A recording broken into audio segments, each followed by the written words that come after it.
Hey guys, and welcome back to the Heroes of the Storm Road to BlizzCon qualifiers. Sorry we had a bit of a break there. Of course, we were in chat, but Vindictive Esports did disqualify out. So, 2ARC will be moving on to the next round. However, we're going to jump down to see who their opponents will be in that round, as we are going to jump into the second game of Gaming Team Gaming versus Boogie Nights. Yay, we have a game! Thank you guys so much for being patient. Remember, there are 4 of these Road to BlizzCon streams going on, so feel free to visit in between if we have any more breaks to the other streams, but do come back to us because we'll miss you. We will indeed. So it looks like Gaming Team Gaming did win the first game in this best of 3 series. So we're going to have a second game, and it's going to be on Haunted Mines. Ooh, we actually casted a fair amount of Haunted Mines considering yesterday, Gilly, so I'm not as surprised as I might have been to see that map. Yeah, it's true. This battleground is one that some people call snowbally. You can definitely, the game can run out from underneath you very quickly. So that's something to consider. It's also pretty small, so we could definitely see a shorter game, although there are occasionally the longer games that kind of stall out on this battleground as well. So we're just waiting to start the draft. Just letting them know that we're ready as well. And we don't know too much about these teams. I haven't seen Boogie Nights. We have seen Gaming Team Gaming a couple of times in the Heroes Hype Amateur Series that we cast, and they've got some pretty solid play. Yeah, I think so. I remember them being very successful, and I think their name is kind of hilarious. I think if it's supposed to be as satirical as I think it's really funny. It is. That's their style for sure, so that's pretty cool to see them jumping on that a little bit, but looks like they are still waiting on this. Let's talk about some potential heroes that we'll see picked or banned on this map, Anna. Well, I also, too, want to take a second, if you don't mind, Gilly, just to let people know, if you're just joining us by any chance, what we're doing here. This is the North America Open for Heroes of the Storm on the road to BlizzCon. These are the qualifiers for teams who want to participate in the Heroes of the Storm World Championship. They're all looking toward BlizzCon, but even the top 32 teams in this competition here today will be able to take home a little bit of moolah. There's a big prize pool for this, so that's really exciting. And we've seen lots of teams, both pro teams and amateur teams, battling it out here. If you want to find out more about them or about Heroes of the Storm, or to download and play Heroes of the Storm, be sure to go to heroesofthestorm.com. And the best way to stay up to date with what's going on with Heroes is, of course, Twitter or Facebook at BlizzHeroes. Yes, exactly right. Be sure to follow there for updates, as well as some really cool things. They always post a lot of cool community stuff as well. They've been doing some fan art contests, so if you're a big fan of seeing fan art of your favorite games, then that's always something that you should be following as well. Looks like we are needing a new link. It's going to be 10454 is the number. Let's see if that one works better. Okay. Yes, it is working. So go ahead. That looks like it is. Yes, we're going to hop on over to the picks. Here we go. Since Boogie Nights picked Haunted Mines, then first pick, first ban will go to Gaming Team Gaming. They're going to ban Kerrigan, and Boogie Nights are going to ban Kael'thas. So taking out some of those high damage dealers, as well as ones with good potential for ganks. You know, Kerrigan can come in with the Primal Grasp as well. Kael'thas has got that Gravity Lapse, so some good stuns followed up with lots of damage. But that does leave Sylvanas open, and Gaming Team Gaming are going to quickly pick up on that. You couldn't see it because we're looking at the draft, but I had a big fat poopy lip, a pouty lip, because I really hate to see Kerrigan banned. But, as you said, probably a smart move by Gaming Team Gaming, and picking up Sylvanas is really going to help them in numerous ways on this map, notably, especially, to grab skulls in the mines. And also she can push, she can stop turrets and other structures from attacking with her hero trait Black Arrow, and so that is going to allow the golems to push down those structures without being hit by the structures as well. Boogie Nights are going to grab a new Breck, somebody we've seen very often lately, and then they will have one more pick as well. I wouldn't be surprised to see a Jaina here pretty soon if we're going to see one, because she is such a high damage dealer, and she's also very good at dealing damage to structures. She's great at siege too, but instead Boogie Knights are going to be a little more cautious, picking up the exact warrior that they want, as well as support and getting my good friend Frightwing. Yeah, you know, that's not a bad strategy these days because we do have quite a few viable damage dealers. Of course, there are the favorites like Kael'thas and Jaina and Vala, who are very, very often picked early on because of their ability to do burst damage. But if you have a specific strategy in mind that you want to do and you don't care as much about grabbing one of those burst damage dealers, picking up your support and your tank first is a great way to ensure that you're building the type of team that you want. It depends on whether you want specific heroes or whether you want a specific kind of team. So I would wager that Boogie Knights is really looking at a certain kind of team. We see Gaming Team Gaming as prioritizing two ladies that we often see as first picks. That's Jaina and Sylvanas. Now they do have two damage dealers here, Sylvanas being a little bit more of the kind of special type of damage like you mentioned on structures, and they're going to go with Malfurion, so they want to make sure they grab their support early on as well, not giving Boogie Knights the opportunity to ban them out of the support they want. Yeah, that's exactly right. They're seeing that Boogie Knights have a support already, and if they didn't pick up a support here, they would be able to ban them out. So maybe they just wanted to make sure that that wasn't going to be the case. Maybe they're more comfortable with picking from a limited pool of warriors, because that's another option that Boogie Knights could choose to ban here, as they already have picked up their warrior. Gaming Team Gaming, meanwhile, might look to ban another damage dealer. Look at the damage dealers right now. We have Kael'thas and Kerrigan already banned. Jaina and Sylvanas already picked up. So if they were choosing to do something like that, to ban a damage dealer there, they could really limit that pool. They also might look at, we've seen some Tyrael and Nubarak. If that's something they don't want to deal with, they could also choose to ban him. Good point. I would say that there are lots of options for damage on this map still, so I think it may be a little more strategic to do the warrior ban, but you were right. It looks like Zeratul is going to be banned out, which actually on Haunted Mines is really great as well.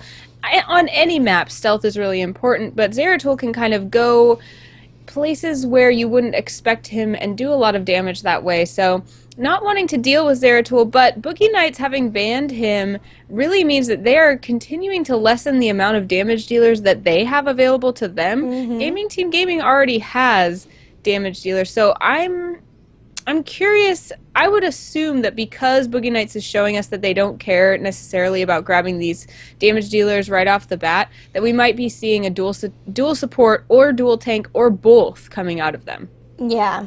Another thing to note is that Zeratul is somebody who is pretty good in the mines. You want heroes who have really good quick wave clears, so that if you do get in a situation where you're just spreading out, trying to take out those little waves of the small skull camps as quickly as possible and as many as possible, he's a good one to have there. So is Jaina and Sylvanas. So a lot of damage dealers being banned out here. Now Boogie Knights are going to go ahead and grab Zagara, so she's going to be at least one dealing some damage. I would imagine that we would get another one, as well as possibly from one of the teams, a Tassadar. He's good at clearing out those waves. He's also really great at defending versus the Golem. He's able to shield structures, and he can even has the potential to pick up a mule at that. But Boogie Knights are getting Falstad. I think it's the first time we've finally seen Falstad. Somebody has brought him out, and it will be Boogie Knights. So thank you, my friends. Thank you. Interesting. I was wrong. We are not seeing dual support, dual tank right now, at least so far. Zagara and Falstad, not the ones that I would have expected, but certainly viable and exciting on this map. Zagara is a favorite of mine, as you know, and Creep is going to give them lots of fun vision, so that's a great thing. But Gaming Team Gaming is going to answer with a tank that also does a fair amount of damage and a respected damage dealer in Tychus. So looking at that, that is a very scary team fight and also a very scary push composition from Gaming Team Gaming. Boogie Knights finishes it out with Nova. I really thought that was going to be Tyrael. Yeah, I mean, Tyrael Falstad, Tyrael Nubarak. I'm so surprised that that is not Tyrael right now. I'm with you there, and I'm hoping that Boogie Knights will show us something new in Nova play and something that I can get fired up and excited about, because as a StarCraft fan, I do love Nova, but I have not been able to find a love for her in Heroes lately in terms of her applicability. It seems like there's just usually someone who can do the same job a little bit better. So I'm excited to see what they're going to do in terms of synergy with her. Yeah, I am as well. I mean, they have the potential for a really great wombo setup. They've got the Devouring Maw to start it, and then from there they can drop a Hinterland Blast and Precision Strike on top of it. But that is more difficult to try to set up than something like a Void Prison into that type of thing, because the Void Prison you can turn off when you need to. Devouring Maw, you have to get the timing down. There is a timing to it. So it is possible, but I really hope for their sake, if that's what they're going for, that that's something they've practiced.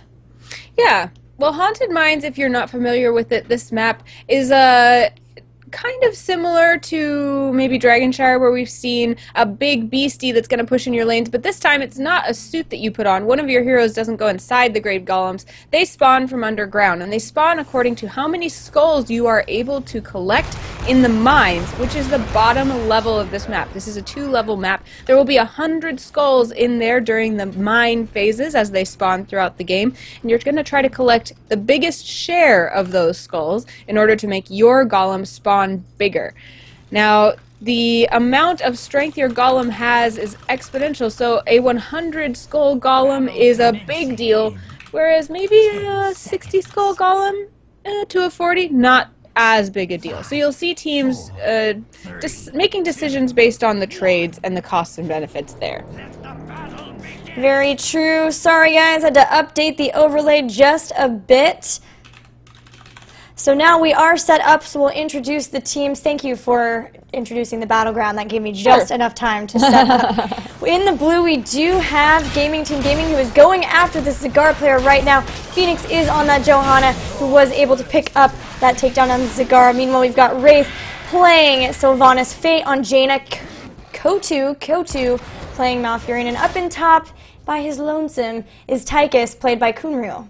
I think that he corrected me, and it was Koto. Koto. I think. I'm not positive. I think you're right. No, it was somebody I remember now. It's Koto. All right, and in red, of course, after we see them taking down this fort, Gaming Team Gaming is looking to be very aggressive, and it looks like Boogie Knights are looking to defend. But for Boogie Knights, of course, we have Ducey playing Nova, Adalia playing Brightwing, Grim on Anubrak, Neuropsyche on Zagara, and Winter Baka on Falstad.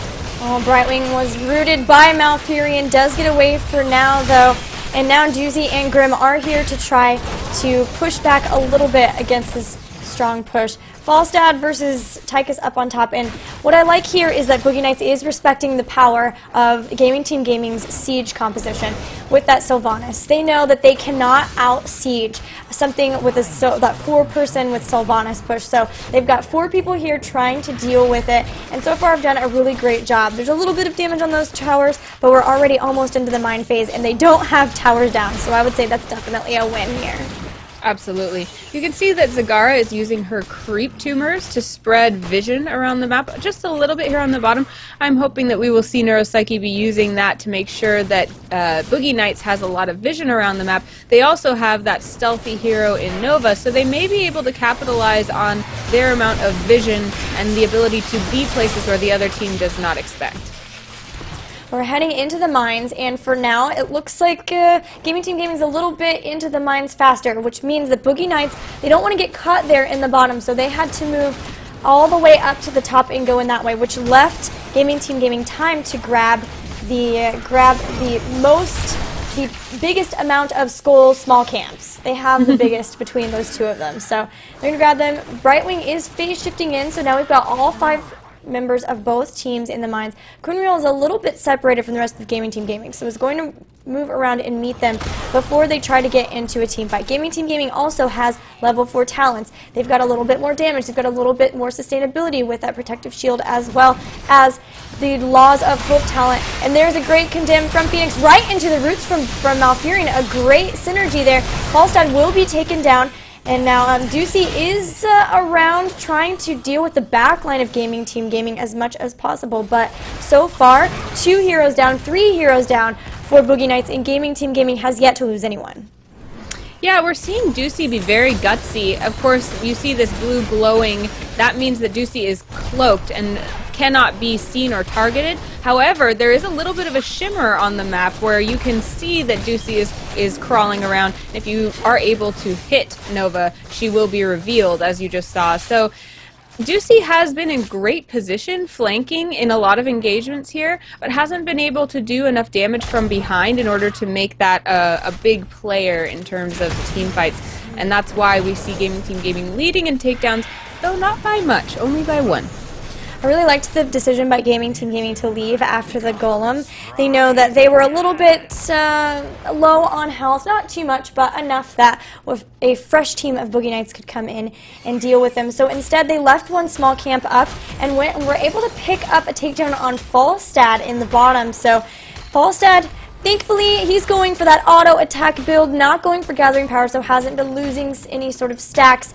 But Nova does have the Gathering Power, so every hero kill that she can get will increase those stacks, make her more powerful. So that's something that Gaming Team Gaming will have to watch out for. But right now they're doing a great job. They're ahead in levels, they're way ahead in skulls as well, and they're going to be pushing with their Golem. Yeah, both teams in each phase when the golems spawn are doing 2 things at once. Their golem is attacking, and they are also having to defend against the golem that has spawned against them. So each team will make a decision of which is more important. In this case, it's likely that Boogie Knights are going to want to defend because they know how strong the golem of Gaming Team Gaming is. Looks like they're going to leave their own golem to fend for itself, while Kunriul up here in the top lane will try to defend for Gaming Team Gaming alongside those siege giants that were taken defensively.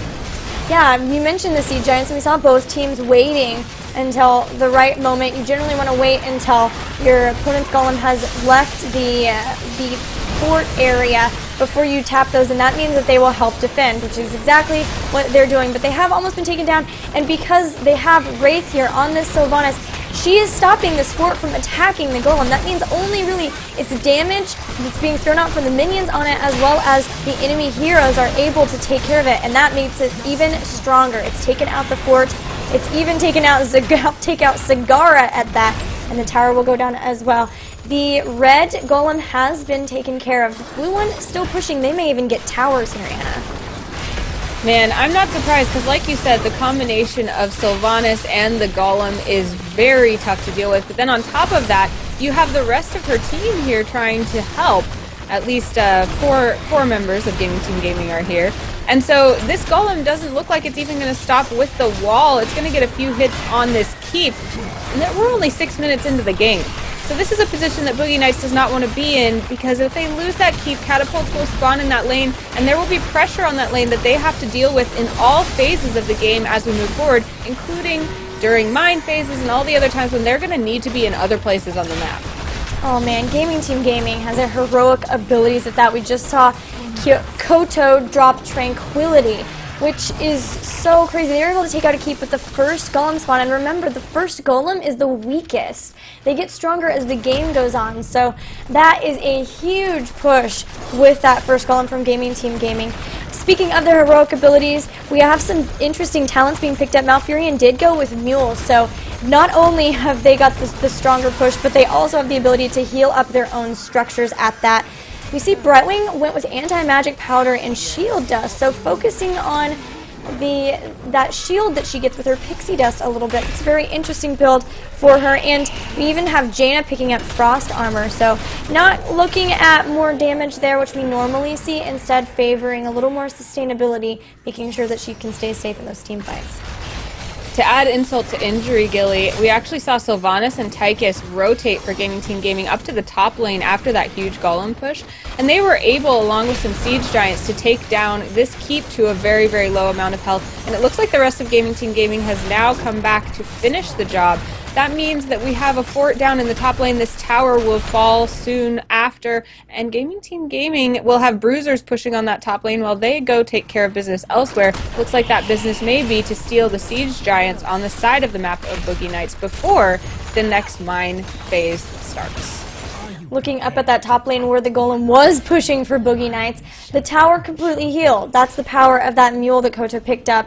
So just complete dominance here from the first Mind phase from Gaming Team Gaming. They do have their heroics like we mentioned before. They got Water Elemental, Blessed Shield for Johanna, the Commandeer Odin actually for Tychus, Wailing Arrow, and Tranquility as well. So it's looking like Boogie Knights might be trying to just deal with the minion pushes as much as they can, trying to get to level 10, but this means that Gaming Team Gaming are completely spread out in the mines, looking to grab all of those small camps, which if you get all the small camps, much more, many more skulls than if you were just to take out the golem over on the right side.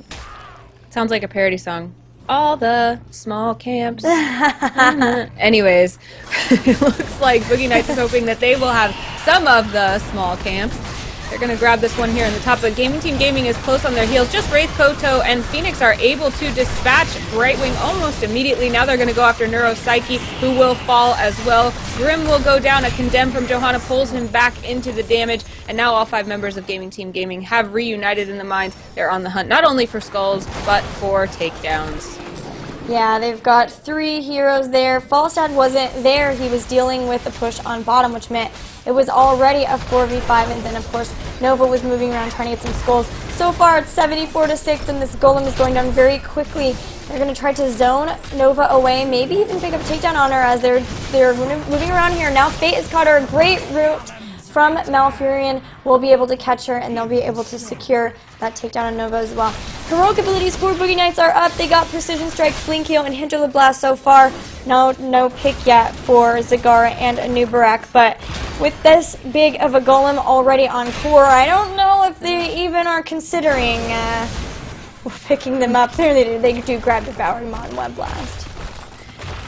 Yeah, you know, now Boogie Knights has to look for opportunities, places they can take risks, and ways that they could turn the game in their favor. But there are not going to be too many of those opportunities available, as a 94 skull golem is nothing to sneer at. And then you've got Gaming Team Gaming here with a talent tier ahead who is here to escort the golem. They are going to make that combo that you mentioned, Gilly. Yep, unfortunately already Anubarak and Zagara are now down. Falstad very, very low, and all their heroics except Devouring Maw are gone. The golem's still completely healthy. The core, not so much. It's going down fast. That will be very quick 10-minute, 47-second game on Haunted Mines. The power of the mines, Anna. Man, we've had some short games so far, Gilly, but certainly some great skills shown off by those teams in that game. I am excited to see Gaming Team Gaming move on to the next round. Yes, they will be doing that, and that means they will be up against 2ARC, who will be a whole different beast in terms of opponents for sure. But we will have to take a quick break while we get set up for that. So great job, both teams, and we'll see all of you guys in chat very soon for 2ARC versus Gaming Team Gaming.